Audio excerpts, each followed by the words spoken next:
In 1996, Scholastic began publishing Animorphs. Over the next 6 years, Katherine Applegate and her husband, Michael Grant, under the pseudonym K.A. Applegate, produced 54 main series books, several spin-offs, and inspired a TV series, graphic novels, and a cult following. We can't tell you where we live. We can't even tell you our last names. But we can tell you our thoughts and feelings on this series, book by book. I'm Miranda. I'm Eddie. And I'm Chris. And we are... the Anidorks.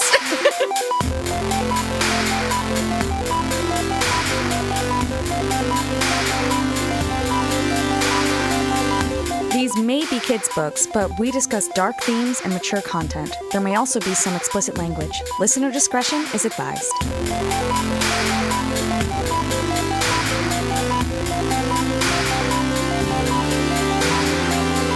Okay, no more. I'm closing ChatGPT. Mm-hmm. Yeah, I got a better answer though. Do you want to share it? No, but mine did speculate about the processes that make the waste, and then they said, but it's a sci-fi book, and so there's probably some hand waving. And now I'll say, but where's the butthole? Is that what you want me to say? I feel like it's gonna have that judgmental tone again, and I just can't put up with that. I won't. I have. I have a little bit of an embarrassing thing that I did recently that might tell me. It says they sweat out their shit. That's what I told you. I told you that that creatures that absorb nutrients in this way. I said that.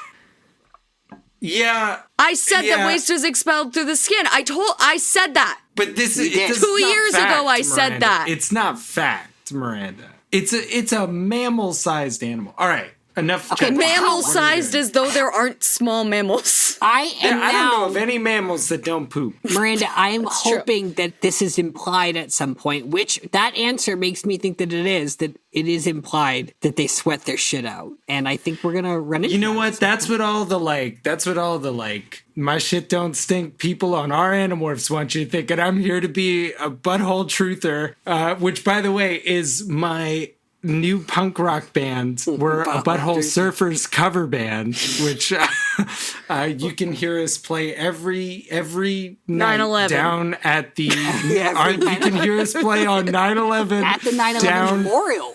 Down at the Yerk Pool, under the bridge. Oh, that's a good idea, actually, Chris. Have you seen the fountain at the 9/11 Memorial? I feel like I'm not talking Is it a about Yerk this pool? Right now. It could be, is what I'm saying. I don't understand your fetish with a national tragedy. I don't understand it. Butthole truther stickers when, though? Yeah. Butthole truther, I'm pretty proud of. I'm not gonna lie. We've got the Piss Goes With, Stinky Visser, and Butthole Truther. Oh my god! Okay, I do like the idea of going around though when you're in cities or places and thinking that could be a Yerk pool. We could turn that into. Oh yeah! When I was in Sweden, there were military bunkers everywhere. You would just see these vents coming up out of the nature. You could fill that with Yerks. no joke. And you would see these little hooded vents come up, and they'd be blowing out hot air. And Woody would just turn and point and be like, "It's a military bunker." We don't know what they do down there.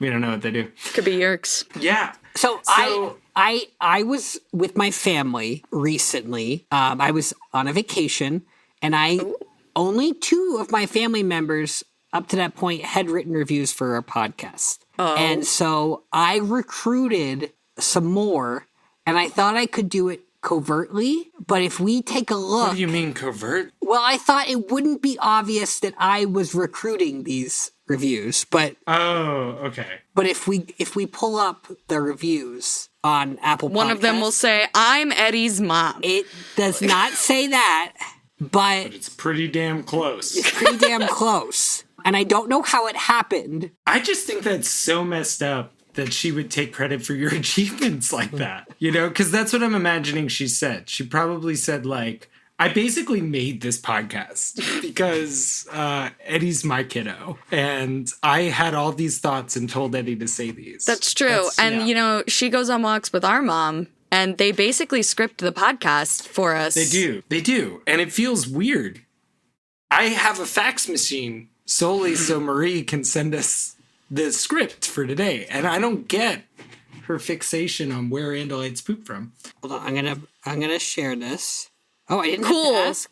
Very cool. That's not mine. But if you look to the right here, I'm Anna Gaga for Anidorks by Edco 2342. I don't know why that's the username for my mother.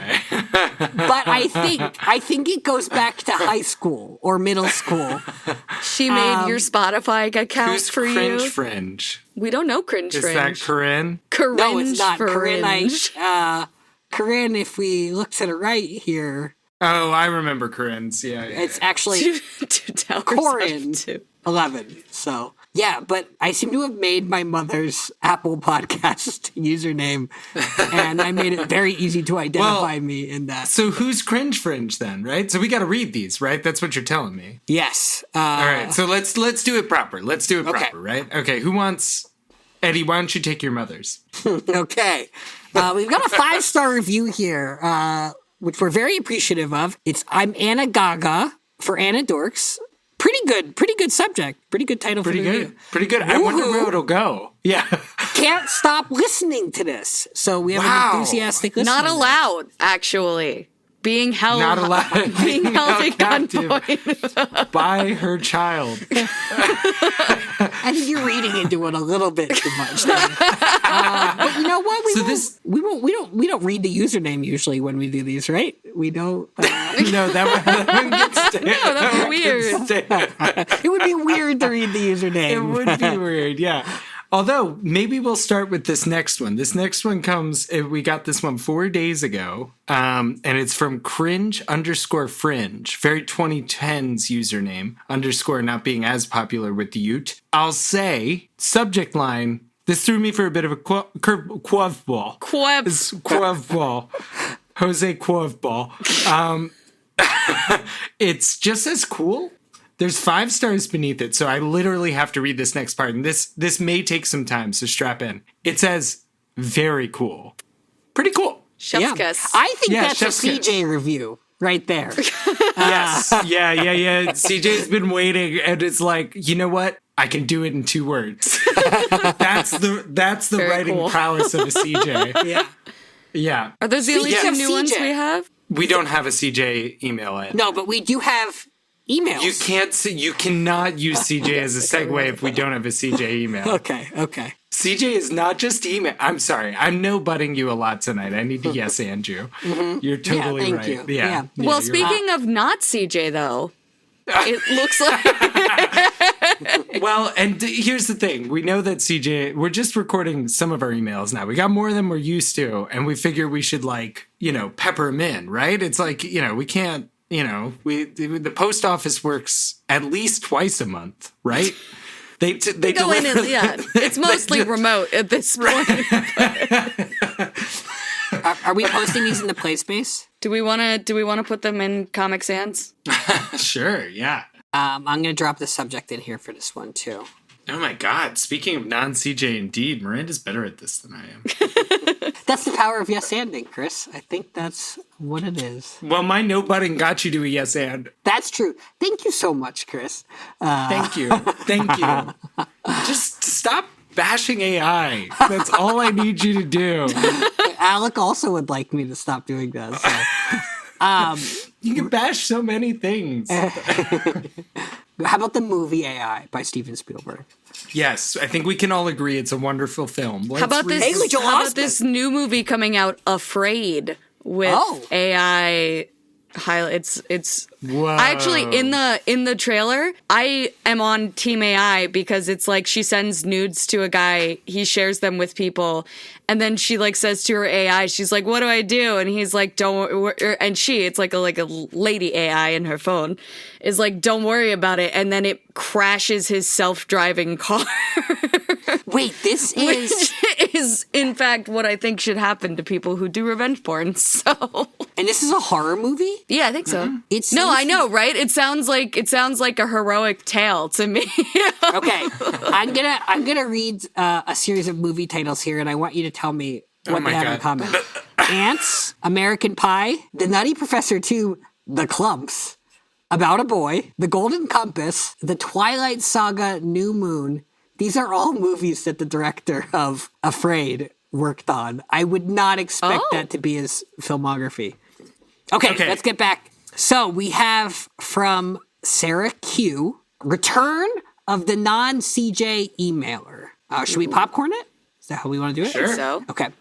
Dear Miranda, Chris, and Eddie, Who? And who? Who? Hi, and who?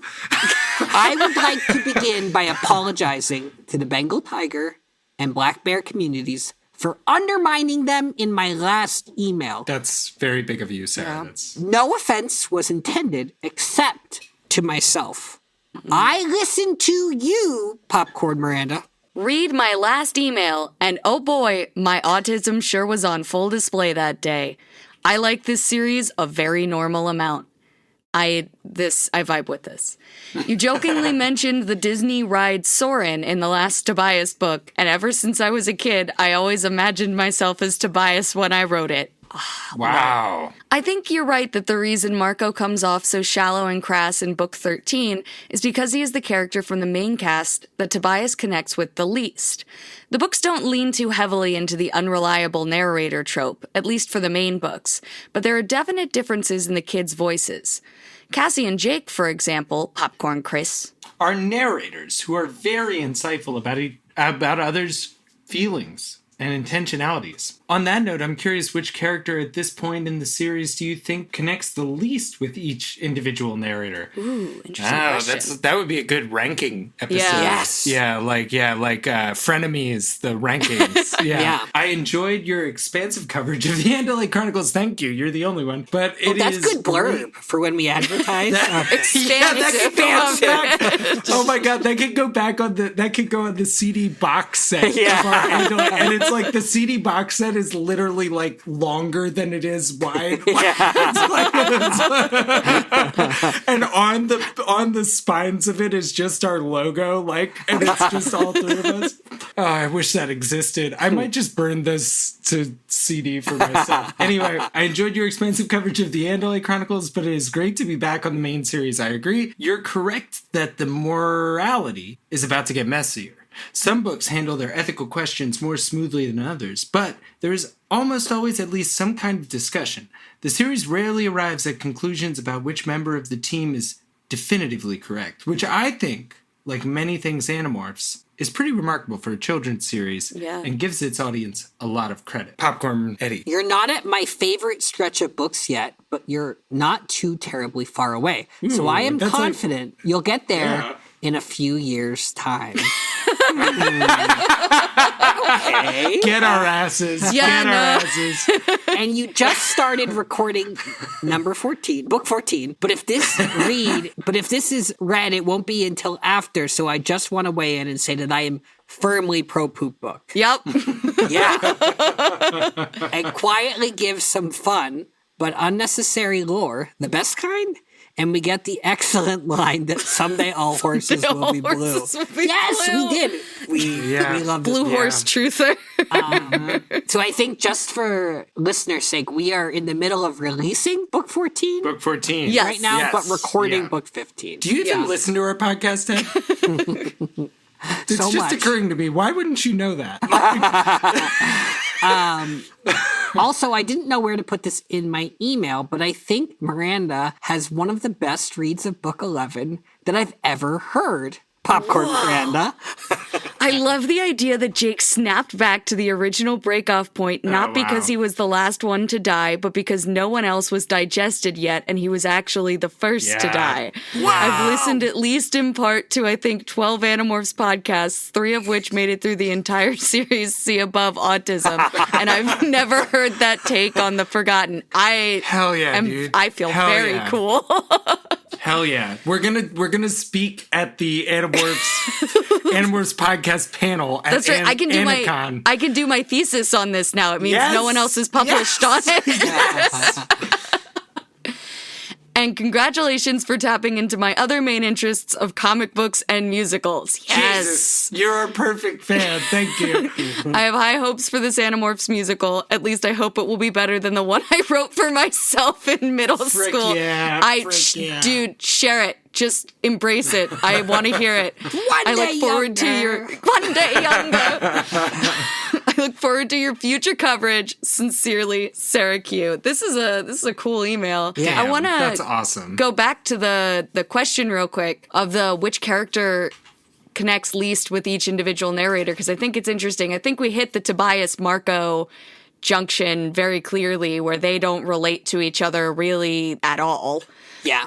And just for the sake of flipping it, I think it would be hard to argue with the idea that Jake is the most connected to all the other characters. I think that's why. I think He's doesn't have, Yeah. he's the Right? president. He's the president. That's like Jake's thing. Yeah.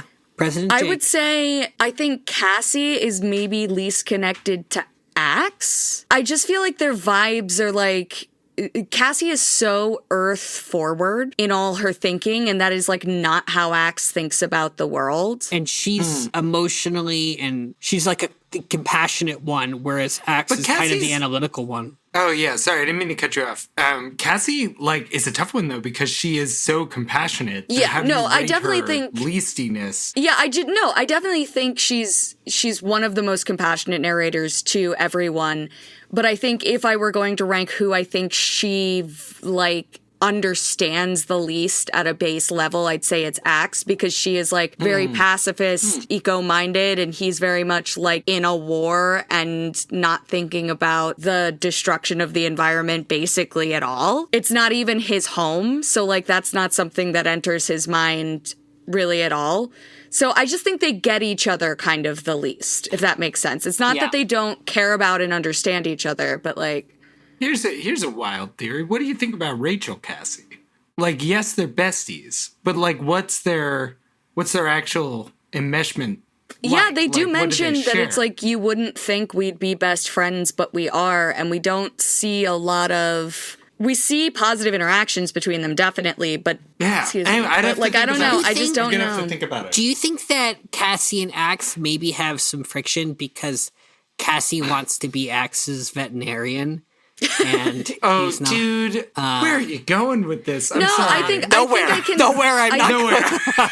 I think I can see a little bit of what you're saying, though, in that Cassie is interested in Axe as a specimen to a certain extent, and wants to know how he works in the same way that she wants to know how animals work.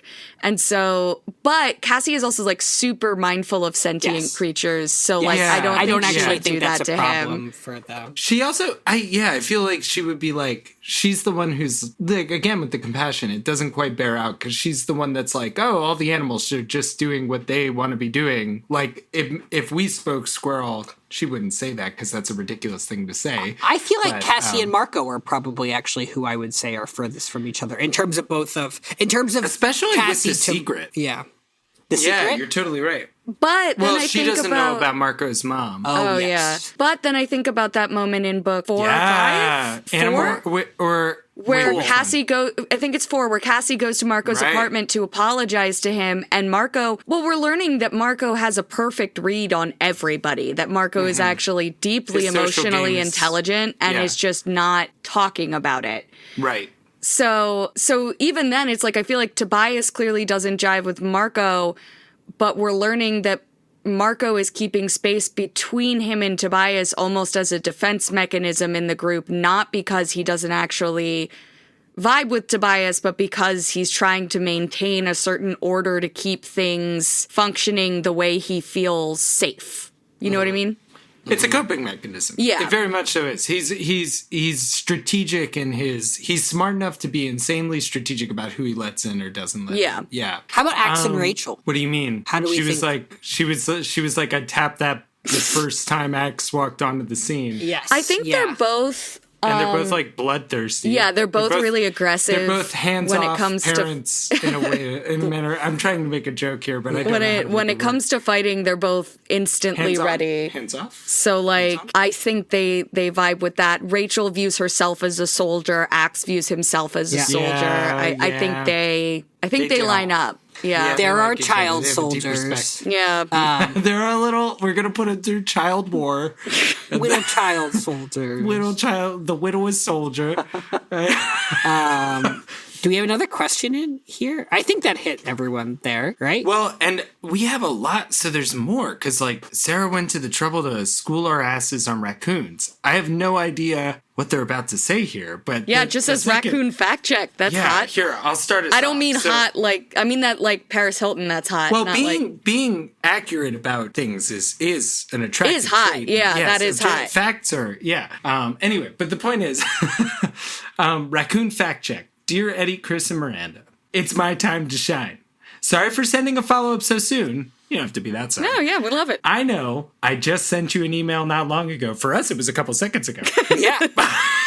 But now I'm on your final episode of Book 13, and I was compelled. You're compelled to resolve, I'm assuming. I'm going to insert some words there. Your raccoon confusion. I've worked with raccoons before at a wildlife rehabilitation center. Oh my God, real life Cassie? Some of them truly are wily old scrappers. Love it. Although I was mostly caring for orphan juveniles. Very sad. They chirp like birds to communicate, and one once attempted to steal my broom right out from under me while I was using it. It is strange to work with animals who have hands. Popcorn Miranda. KA is right. They do love to feel their prey with their hands. My understanding is that they are very tactile and can probably determine the quality of their food and maybe the easier parts to chew by running their hands over it. Wow. Water excites tiny hairs on their palms and triggers further sensitivity. Wow. You may have not been familiar with the rumor that raccoons wash their hands, but it definitely is a thing. In Germany, where there is an invasive population of American raccoons, their name translates to Popcorn Eddie. Washing bear. Oh my God, That's I'm so losing it. cute. Yeah. Washing bear, washing Also, bear. that's like a 50, thing. 20 fucking washing his hair. I don't know.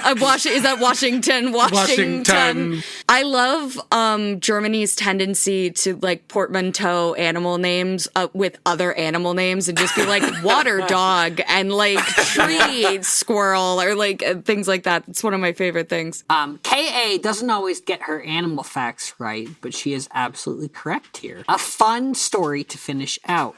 One day at this rehab center where I interned, the bosses had euthanized a deer fawn and decided to place the body in the raccoon enclosure, a fenced room with jungle gym equipment and about 50 young raccoons, I might add. That sounds like a dream. For enrichment.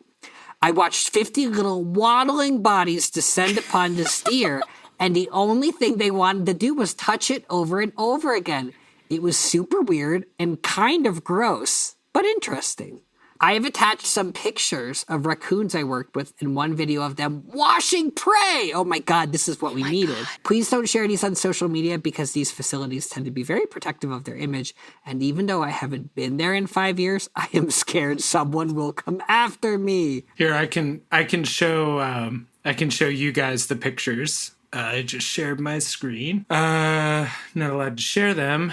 We can even potentially cut that they shared pictures if that's going to be we can reach out and be like, it's okay that we say you shared pictures. Yeah, we'll figure it out. Oh my God.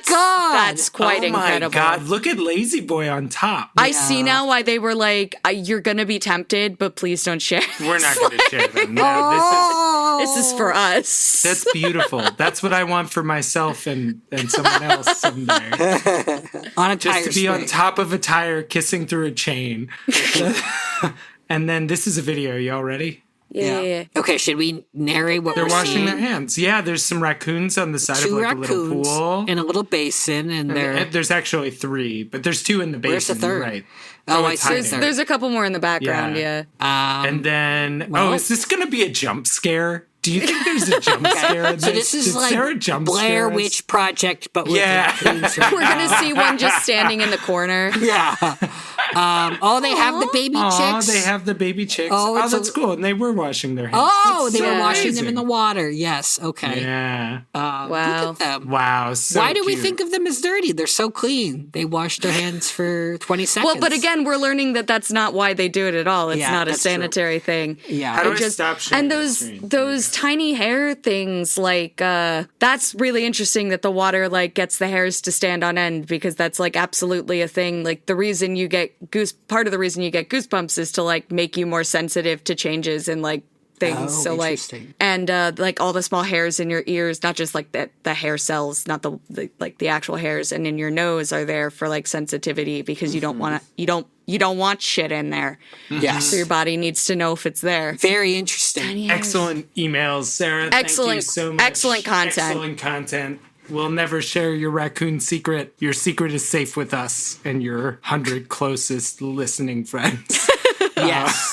Yes. Very, very, very cute. I love raccoons now. I didn't know this about myself, but now I love my little washing bears. Their hands, no, it's like a whole thing. Like the hands are like a little creepy, but My also little like washing my little bears. washing bears. I'm gonna hire a bunch of them to do my laundry, Yeah. but they're just gonna eat all the small animals in my yard. I do kind of want them as like little helpers. Like if I was taking Santa Claus's job, I think I would hire they're raccoons. elves. You would They're replace elves with raccoons. That's so cute. Oh my Yeah. god. I always like that the vagabond in Root is a little raccoon. I always thought that Yeah. was cute as hell. That felt very fitting. Root the board game.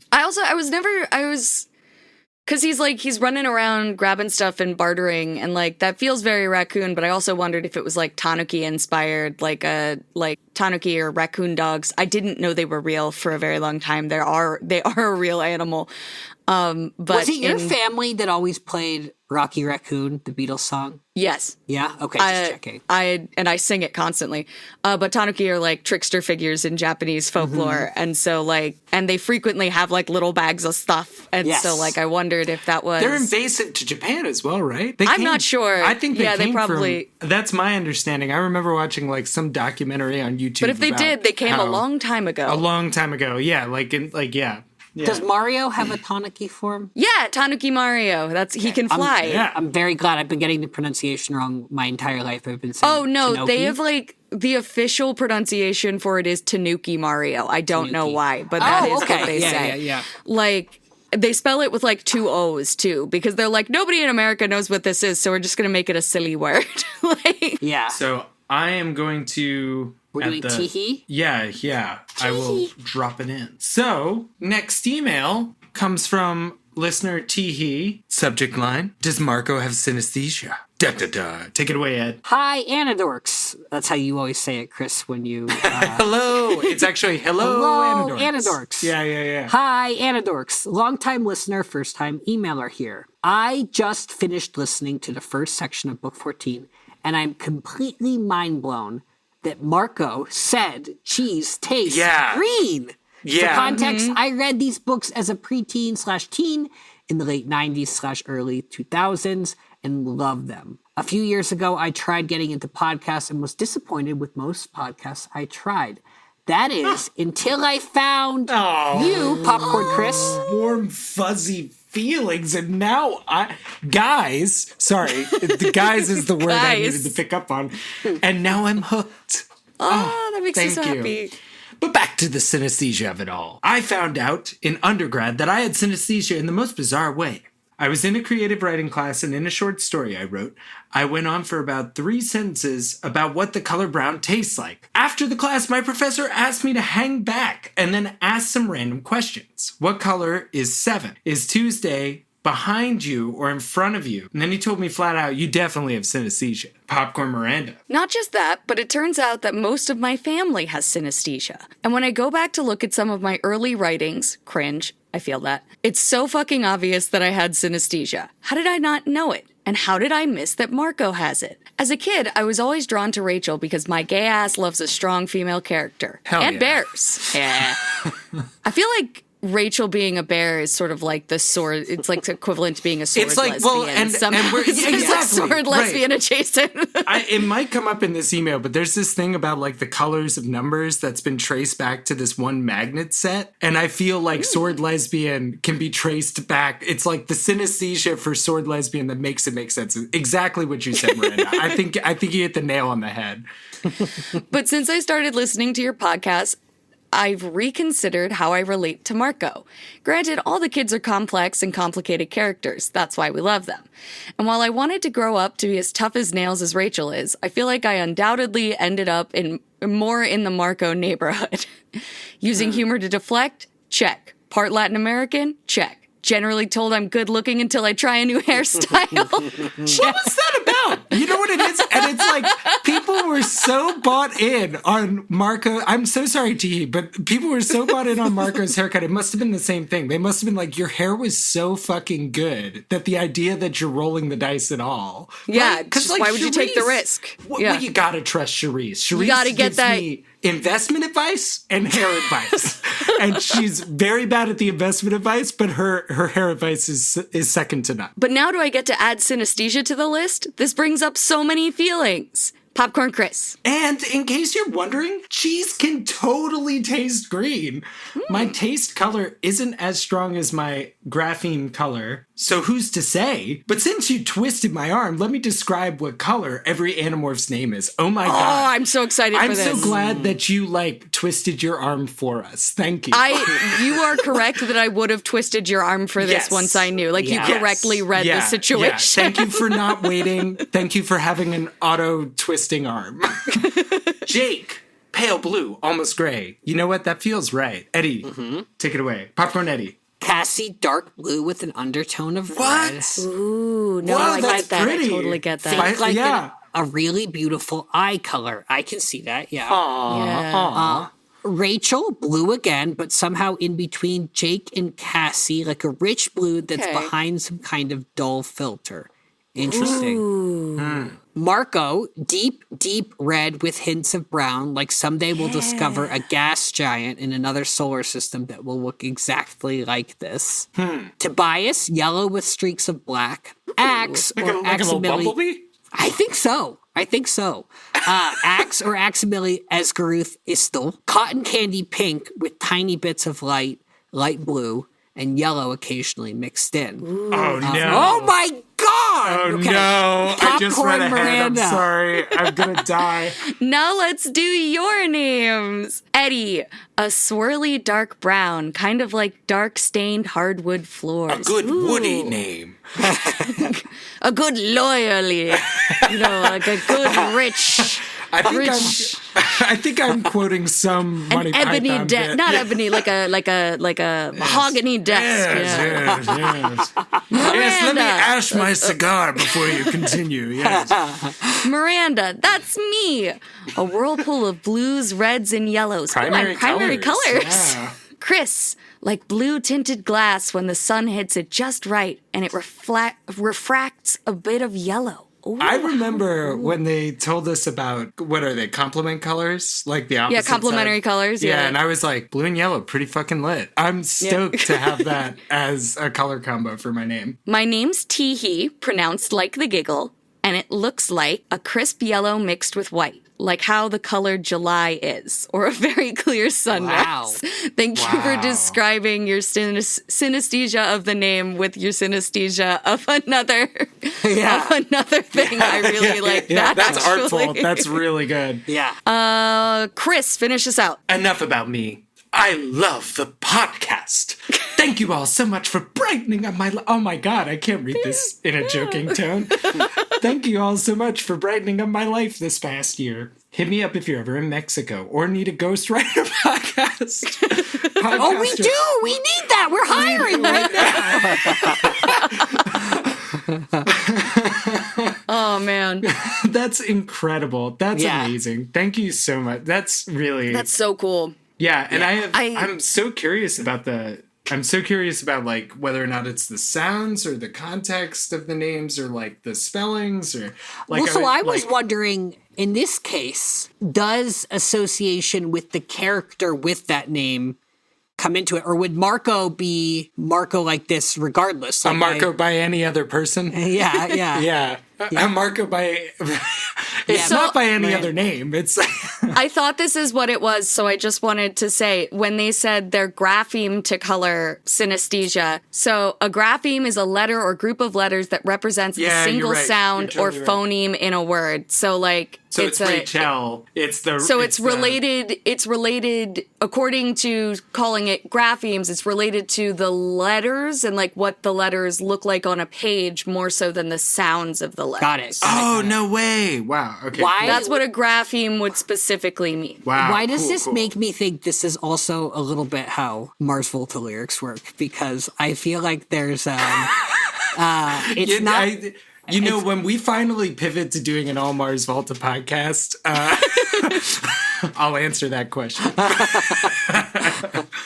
Man. I just You're feel not like, wrong, though. Yeah, I guess I'm saying that because, Chris, we've talked so much about how, like, there's something very distinctive about how Mars Volta lyrics. Yeah, I think you're right. I think And they seem to very much be feeling based rather than necessarily exact meaning based. Yes. Yeah. And the words themselves, like something about, Yeah, it's like the words in a Mars Volta song are actually more like what a font is to words. Like they're like a word. It's like if words couldn't be set in a font, but were the font themselves. Yes. It's like they're just a texture. Yeah. I remember onto in like a really early class about like writing and how and what makes writing impactful. Literally, I think I was in 3rd grade and they gave me this thing breaking down literally just the sentence, "Call me Ishmael," and like how it brings you immediately into it. It's like a very short sentence that is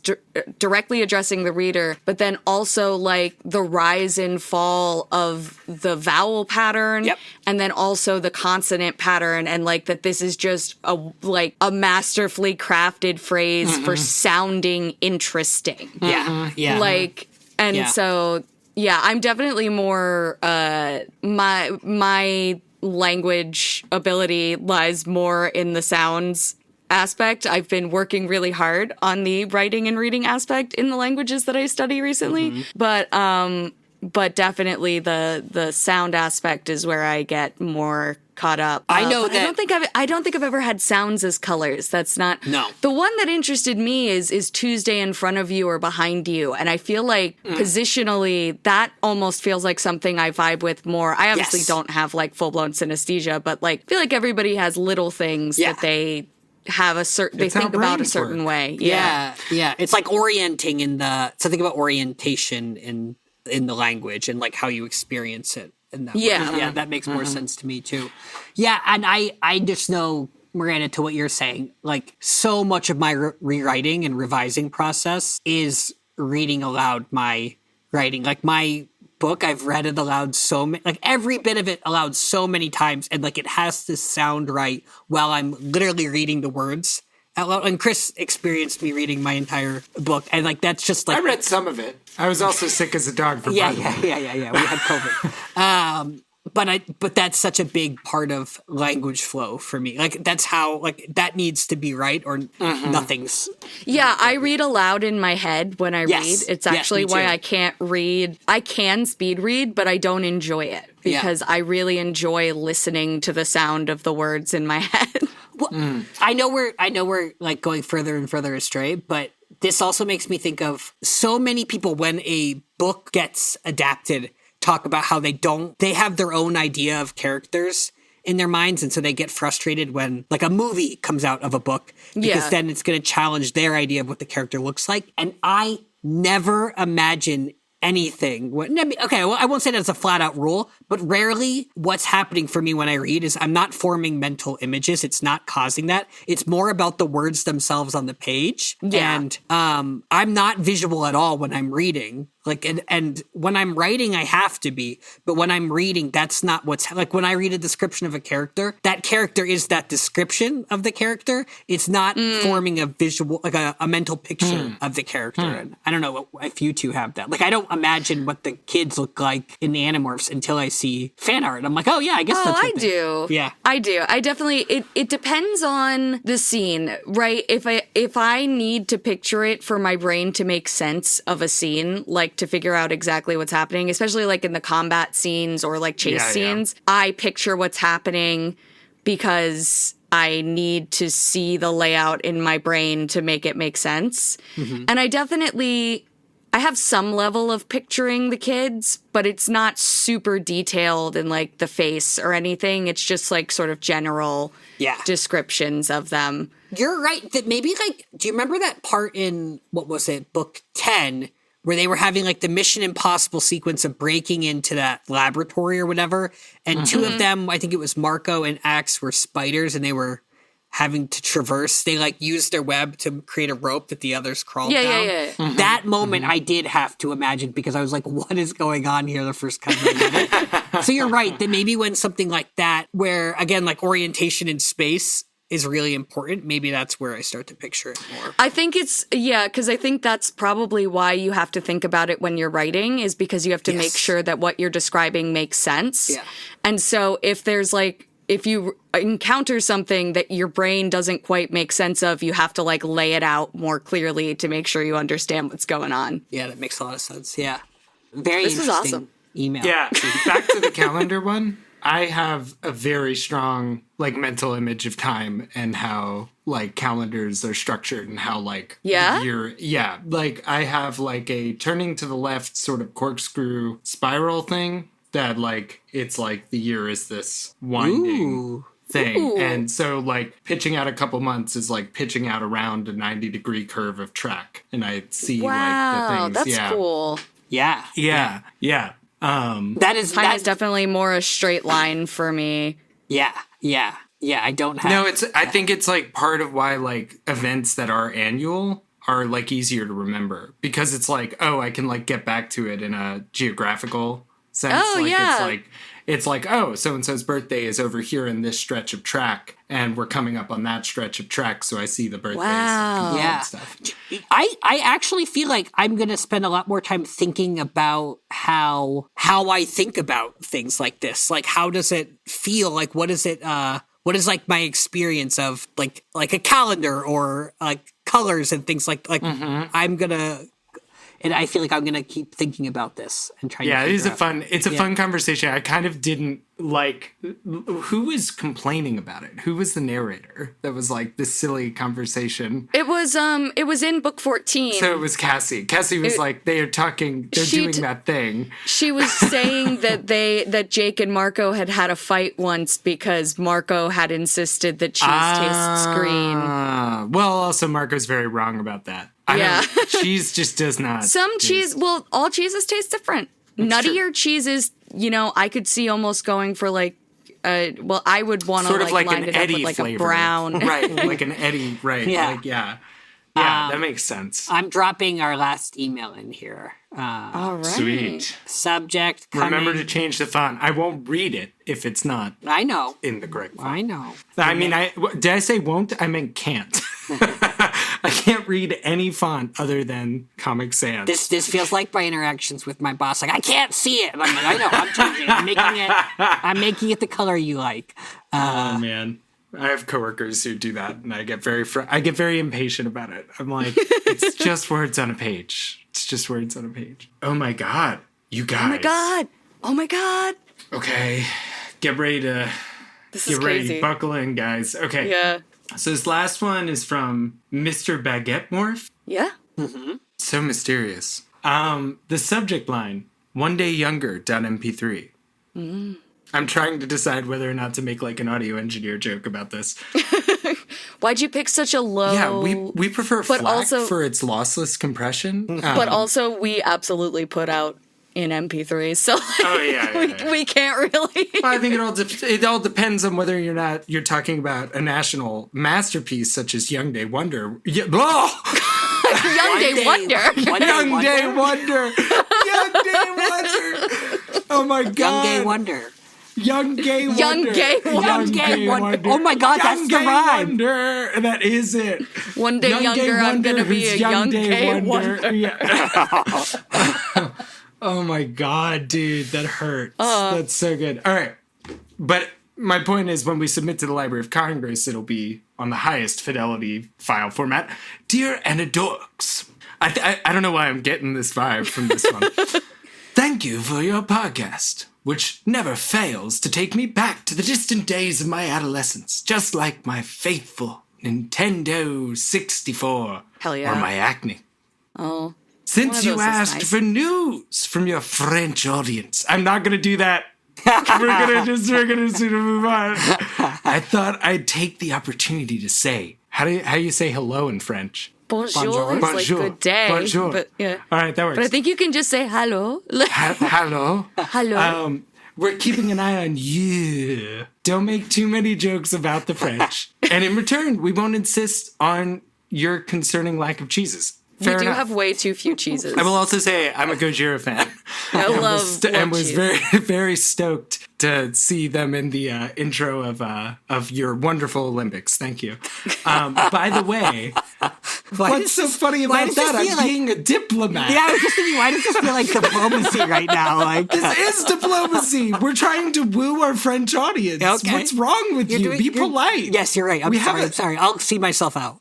We have an ambassador in the room with us. Mr. Baguette Morph. That's the name. Oh, right. But when you say it, it's... Sounds offensive. I think that is this person's actual last name. No. Okay, by the way, Marco thinks that cheese tastes like the color green. You know, I've heard that before. Yeah. But which cheese is he talking about? Oh my God, I'm so glad we read these in this order because we riffed on the same joke. For example, there are over 1,200 varieties of French cheeses listed by the National Interprofessional Center for the Dairy Economy. Wow. They can't all taste the same color. That's true. Well, actually... They can all taste different shades of the same color, but they can't all taste the exact same color. Well, to someone... We'll talk when I'm older. For example, I think... Oh, I can't pronounce this. Popcorn Camembert. Oh, okay. Camembert? Is that? Camembert. Camembert tastes like yellow. But then it depends on the camembert. I believe the champ secret? Popcorn Miranda. Brand corresponds Give it to the language expert. Yeah. more to straw yellow. French is not my forte. Well, That's Italian, so you should be careful. Clandors leans towards lemon yellow. As for Bon Mayonnaise, I can't do this. I have a bad accent. It shouldn't even be allowed to call itself camembert and just taste like shit. Wow. Hot take. I'm going to have to try all these brands of camembert. I really love camembert. It's a really good cheese. Maybe we should set up... Shit, pronunciation. Forte is from French. For I didn't realize. Oh, it's Latin based though. Latin it's in French. Italian as well. Yeah. Ah, shit. But in music... It's from the Italian, okay, good. yeah. Okay, good. Yay. Maybe we should set up a gastronomic synesthetic commission to sort all this out. We can hook them up with Tihi. They can do a cheese tasting. Perfect. Yes, excellent. Makes me wonder about the French cheeses versus Mexican cheeses. You know, those are going to be very different, like a cotija versus a camembert. What's going to go on? When we have our first panel, we should speak to the colors of cheeses, not as they look. But we should have a panel. Feel. Yeah. But how does the what is our like Wisconsin cheddar? Is that the yellowish one, or American cheese, which is artificially American yellow? cheese is like fake. Yeah, no, I know. I'm just it's kidding. dairy, but it's still dairy. There's yellow cheddar and there's white cheddar, and I don't fully know what the difference is. Frankly, Cheez-Its. we're in the room with the French ambassador and we're talking about cheeses. No, we're arguing. Anyway. We've excused ourselves and we're huddled and we're whispering to each other loudly right now. So. No, we're Will they be not impressed speaking. if we give them Cheez-Its? Should I offer the ambassador Cheez-Its? Yeah, exactly, yeah. Anyway, I had completely forgotten about Book 14, and I really enjoyed rediscovering it thanks to you. Once again, just shows just how much Animorphs is a snapshot of 90s pop culture, at least as seen through the eyes of authors who were already boring adults. Popcorn Eddie. Who even talks about Area 51 nowadays? I was fascinated by Area 51, and I thought that Rachel's name came from the town of Rachel, Nevada, located Ooh. near that mysterious military base. Wow. No, they can't tell us where they live. They wouldn't do that. It's true. These days, it seems like Area 51 has been replaced by the Wuhan Institute of Virology in the hearts of mystery hunters. Yeah, that's Wow. the new conspiracy for sure. Yeah. Conspiracies. I used to like when you get some Cracker Jacks down at your minor league baseball team stadium, and there you take it out and there'd be a little bubblegum conspiracy in there, like a little toy, and it would say like, have you ever seen that? Follow little the eye? money. Yeah, follow the money. Have you seen the little eye on your dollar bill? That's Yeah, that's the from, Freemasons. yeah, or the Freemasons, Principia yeah. Discordia. Yeah, exactly. Like that. That's my favorite era of. Also, Wow, I really just trailed off there like an old timer. thank you. Stared off to the middle distance, remembering. Oh my god! Anyways, Anyway, it's an audio medium, Chris. Nobody can see. Chris then store off in the Chris then Store. store. Famous past tense of stairs. he broke us, I think. Oh my god, dude! I can't. My brain is Also- not here today. I'm quite frustrated that we don't have the full version of One Day Younger. Believe me, so are we. All Yeah, we've got is I- One Day Younger.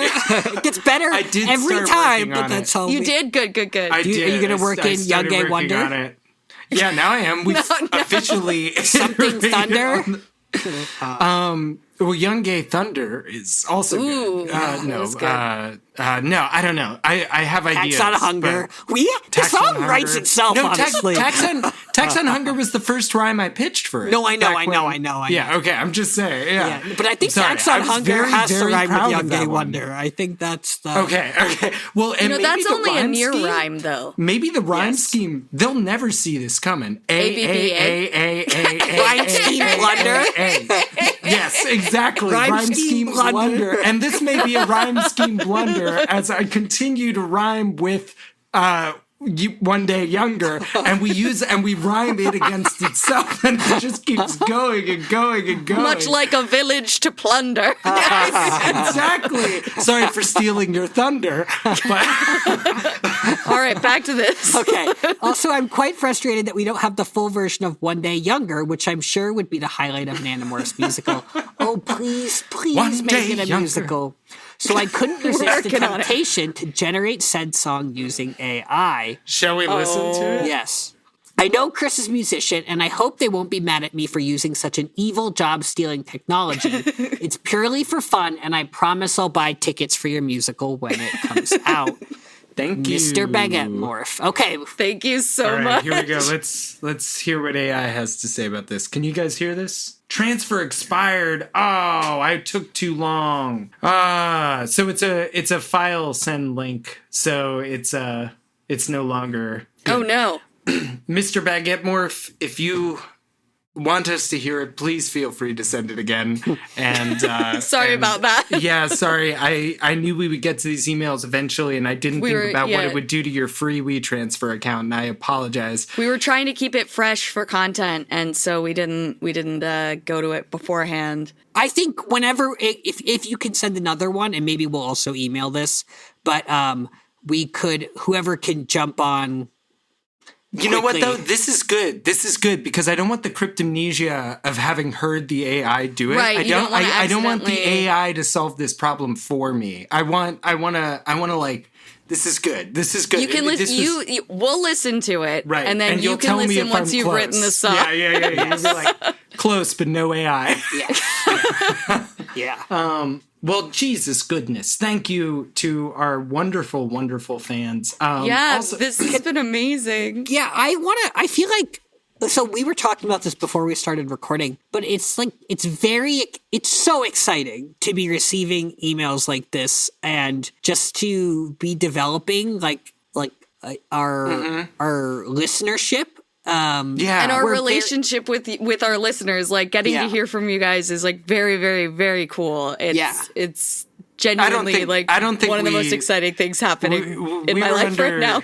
Yeah, we were under no what she calls it. We were surprised. We were like, we're gonna try this podcast thing. We're gonna have fun doing it. It'll be cool. And then like I kind of forgot how fun it would be if people actually listened. And now I'm like, oh my god. And we like, are this at is too fun. like during the day when we're seeing messages come in or when Chris is talking to people on Patreon, we are genuinely so excited when something comes in and these emails we didn't read in advance, but when the fact that we're receiving the messages and when we do see them, we do genuinely get so excited, and it's so like motivating and just it's a very cool part of doing this right now. So it's a big deal because as much as we're here for each other doing this, like it's really nice. It's really nice to just to know we're not irritating everyone.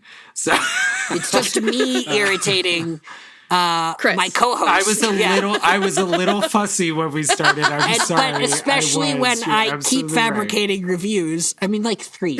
Just to be clear, most of those reviews are not me. I was expecting you to to get me to say something funny. I thought the review would be funny. And then it was just... I wasn't... The woohoo threw me for a curveball. The woohoo was very good. A quave ball. Yeah. No, it was funny. So the woohoo was what's funny. happening... You look so sad right when now. I do this is I'm stealing my mother's phone, and she is trying to get it back from me. So I'm just typing what comes out. It's remarkable there are no typos. Oh my god. So I'm imagining what happened is you guys are like driving together, and she has nav up on her phone. Yeah. I owe her the deductible now. And she's like, Eddie, Please what donate exit to my does it deductible say? Yeah, fund. what exit does it say? And you're like, And it says Anna Gaga for Anna Dorks. And look, that's just what comes out. That's poetics, You do have a way with words. Yes. I would be interested to know what what the color of Anna Dorks is. If it's the bisexual lighting that ended up in our logo. Classic. One of our keynotes when designing our logo was bisexual lighting. Bisexual lighting. Yeah, bisexual classic suppo. Is that what it is? You're totally right. Yeah, like the end of Rugrats, but bisexual. Yeah. Which Rugrats always was, except they were babies. The parents. Yeah. I'm the mom with the female symbol on her chest with the extremely passive husband. Patty? That was Patty and Howard were Wasn't that show about Phil and Lil's parents? and they were just like, fuck gender roles. And I was like, you know what? Yeah, fuck gender roles. Except for Charlotte. Charlotte was all like she was also second wave like feminist, glass ceiling. That's true. That's true. Wasn't it just a group of queer friends collectively raising children together? Am I remembering that wrong? Isn't that what? That's beautiful. That's beautiful. And one was a toy creator. And one was a toy creator, and the other was the toy creator's father. Yeah. That feels like a good Rugrats musical opening. And one was a toy creator, and one was a toy creator. I just remember the episode where Tommy decides to convince everybody that they shouldn't wear clothes and including their diapers. Phil and Lil's mom, Betty comes over. She picks up Phil and Lil and she's like, what are you doing over here? She's like, I don't know. They were clothed when I left them. And she's like, I've got news for you, Dee Dee. The 60s are over and we lost. And such a good joke. So many of the jokes on that show were not for the kids watching that show. Stu, what are you doing? Making chocolate pudding. Yeah. Why are you making chocolate pudding at 3 a.m? Because I've lost control of my life. Oh man. I also there's an episode where they dream. They have a collective dream. They've all grown up and they have to go to work, and they know about Chucky's parents' work is that he's a paper pusher. So they're literally pushing papers around with a push broom. And it's that's pretty good. They call him, his job title, I believe, is only ever described as bureaucrat. Chaz is a bureaucrat. Yeah. I wish I had the rigor of a bureaucrat. Do you remember when Angelica imagined her younger sibling and he was a giant baby that ate her? That scared me so much as a kid. Yeah, but then her mom had a miscarriage. It was Really? Yeah. Because they were like, you're going to have a younger sibling. And she started to have like these dreams about it. But then they were like Charlotte's crying and they're like, actually, Angelica, it's not happening. Right when she had like decided she was excited about it. Yeah. She never has a sibling. Oh my God. Yeah. Wow. Yeah, you got to be careful opening up those jars. I was scared of Stairmasters, though, because she said she cut her leg on a Stairmaster and got an infection, and it swelled up like an orange. I remember that, too. I was like, I've been afraid of Stairmasters for my entire life. I was more afraid of them than I should have been, because I was like, these things hurt people. Yeah. My ass would look a lot better if not for that episode of I've never seen that episode of Rugrats. It's so funny. You're right. So the next day, Drew and Charlotte revealed to Angelica that Charlotte went to the doctor and found out that she isn't really pregnant, so they aren't going to have another baby. At least not right okay. now. So it wasn't necessarily a miscarriage. It was just that she thought she was pregnant. So, okay. No, but this is in an article. Where did it come up? It came up. Oh, it's not this, but it's Rugrats miscarriage theory was the top Google search. Yeah, so like they never say that it's a miscarriage, but like that could be what happened. Yeah. Interesting. Or she could be she could be going through menopause. Who knows? Yeah. She We'll could never be know. missing periods. Okay, should we? I feel like we've got plenty of. We cannot end on missing periods. No, I don't think. no. I think there were a few moments where we. What if we end on a comma splice instead? Yeah. Is this a grammar joke? Yeah. Okay, that's good. Yeah. We can also end before all of that. I think there was a moment before all the Nope, Rugrats. it's too late. It's too late. Eddie wanted to talk about... Do you ever do that? Hold on. I'm going to fade the music back down. To try to Do you ever end do that, conversations. like when your boss calls at the end of the day and is like, oh, and one last thing, and you're like, actually, it's 5 o'clock. Until the ambulance return. All right, until next time. See you tomorrow, boss man.